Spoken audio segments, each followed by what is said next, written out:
नमस्कार दोस्तों, सभी का एक बार फिर से स्वागत है आपके पसंदीदा होम्योपैथिक यूट्यूब चैनल पे। मैं डॉक्टर विपुल कुमार आप सभी का स्वागत करता हूँ। दोस्तों, गर्मियाँ बढ़ रही है और जैसे जैसे धूप बढ़ती है वैसे वैसे कई लोगों को शिकायत होती है स्किन पे सांवलेपना आ जाने की। स्किन जो है वो थोड़ी सी डार्क हो जाती है। सिर्फ डार्कनेस ही नहीं तो इसके अलावा भी कई तकलीफें हमें होती हुई देखने को मिलती है। जैसे बहुत ज़्यादा तेज धूप में यदि कोई जाता है तो उनकी स्किन हमें झुलसती हुई देखने को मिलती है। स्किन के अंदर ड्राइनेस हमें देखने को मिलती है। इसके अलावा झाइयाँ भी स्किन के ऊपर हमें गिरती हुई देखने को मिलती है। तो धूप की वजह से कई तकलीफें हमें स्किन के ऊपर होती हुई देखने को मिलती है। तो आज के इस वीडियो में बात करेंगे इसी के बारे में, क्यों हमारी स्किन सांवली होती है, इसके क्या फायदे हैं, क्या नुकसान है, इसके बारे में। साथ ही साथ घरेलू उपचार बताएंगे एक दो जो हम स्किन के लिए कर सकते हैं, फ्री में आप घर पे कर सकते हैं, जिसके बहुत अच्छे रिजल्ट आपको देखने को मिल सकते हैं स्किन पे। और लास्टली मैं बताऊंगा होम्योपैथिक दवाइयाँ जो स्किन टैनिंग में आपकी मदद कर सकती है, और सनस्क्रीन लोशन कौन सा यूज करना चाहिए इसके बारे में भी आपको गाइड करूंगा। तो वीडियो अंत तक देखना ना भूलिए। तो चलिए बिना किसी देरी के हम शुरू करते हैं हमारा डिस्कशन।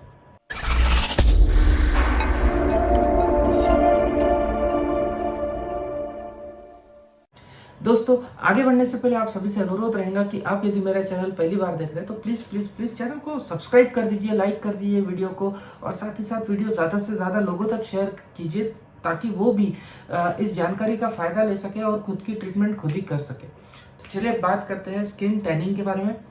स्किन टैनिंग यानी जैसा मैंने बताया सिर्फ स्किन सांवली ही होती है, काली ही होती है, ऐसा नहीं होता है। लेकिन इसके अलावा स्किन बहुत सी बार झुलस भी जाती है और इसके बहुत अलग दुष्परिणाम भी हमें देखने को मिल सकते हैं। कई लोगों को ये नहीं समझता है कि ऐसा क्या होता है धूप में जाने के बाद में कि जिसकी वजह से स्किन जो है हमारी सांवली हो जाती है। क्यों हमारी स्किन आखिर सांवली सी हमें देखने को मिलती है?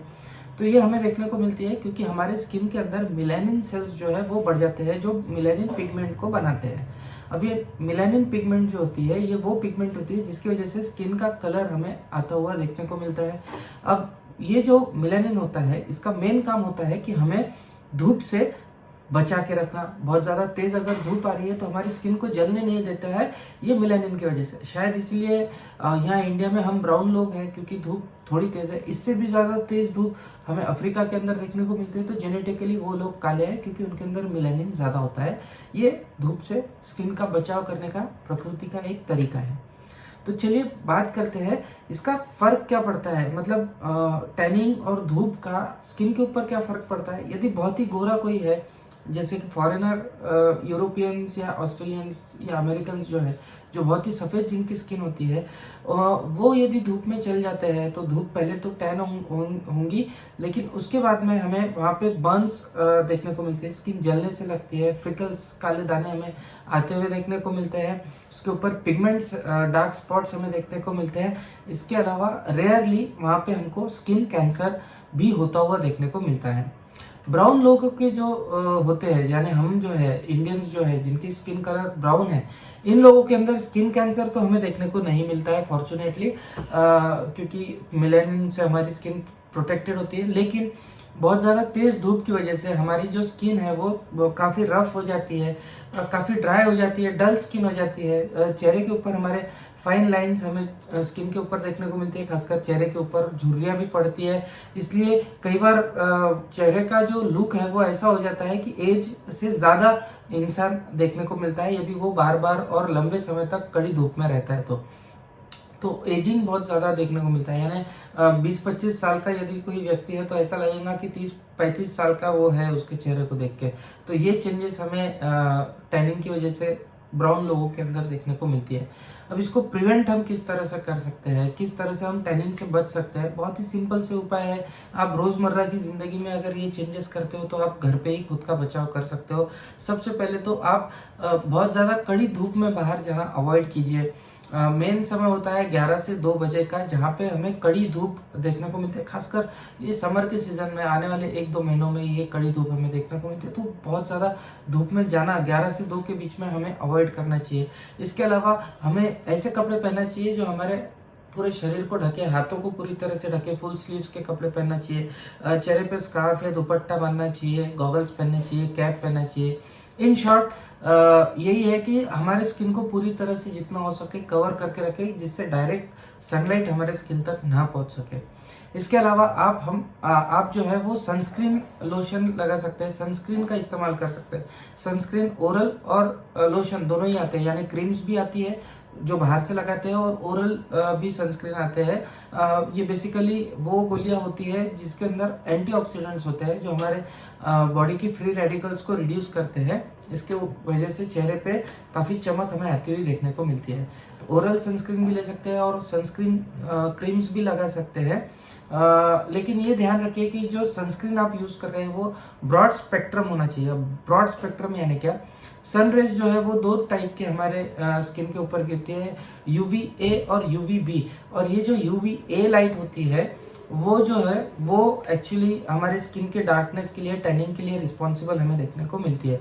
तो ब्रॉड स्पेक्ट्रम जो सनस्क्रीन है वो UVA को ब्लॉक करने की क्षमता रखते हैं, इसलिए कभी भी जो सनस्क्रीन हम लगा रहे हैं वो ध्यान रखिए कि ब्रॉड स्पेक्ट्रम होना चाहिए वो।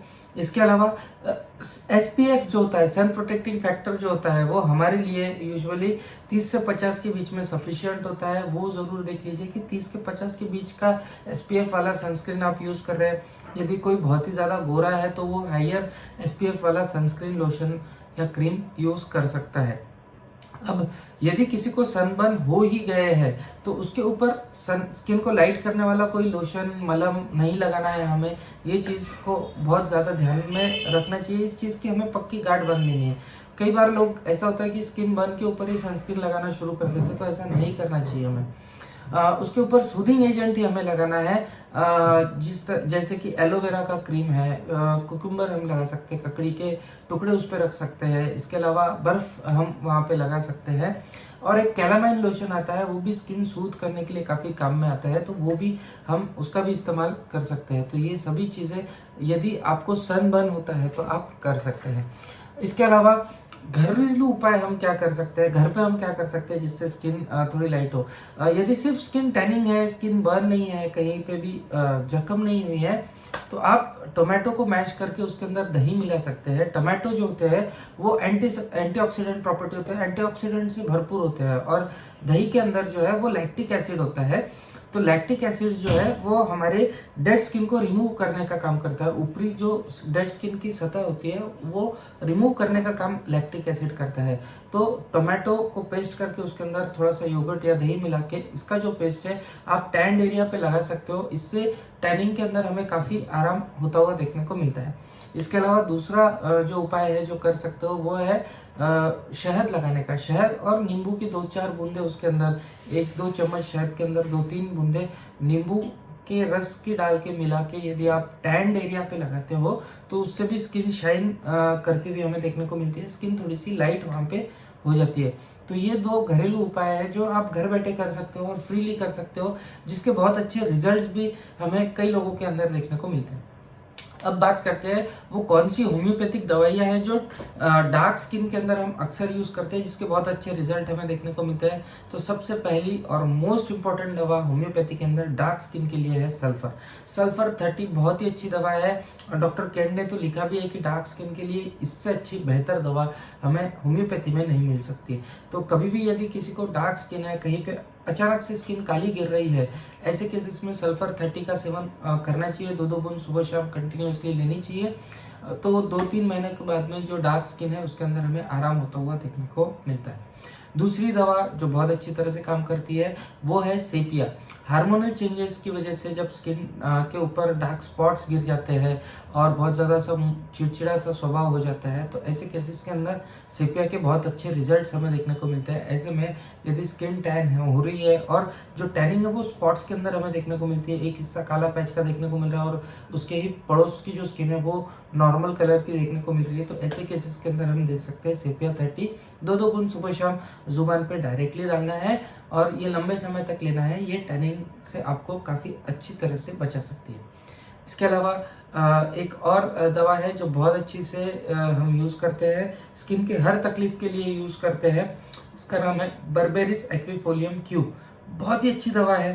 मिलाजमा हो गया, यानी जो चेहरे पे काले चट्टे गिरते हैं, मिलाजमा जिसे हम कहते हैं, उसके अंदर, या फिर स्किन की कोई भी ट्रबल हमें देखने को मिलती है, तो बर्बेरिस एक्विफोलियम ऑलमोस्ट हर ट्रबल को कवर करती है, खासकर स्किन को ग्लोइंग बनाने के लिए और स्किन के काले स्पॉट्स हटाने के लिए इस दवा की बराबरी कोई और दवा नहीं कर सकती। बर्बेरिस एक्विफोलियम क्यू, ये मदर टिंचर फॉर्म में हमें 20-20 बूंद सुबह शाम कंटिन्यूसली लेना है, और साथ ही साथ इसको कॉटन पे लेके चेहरे पे भी आप लगा सकते हो।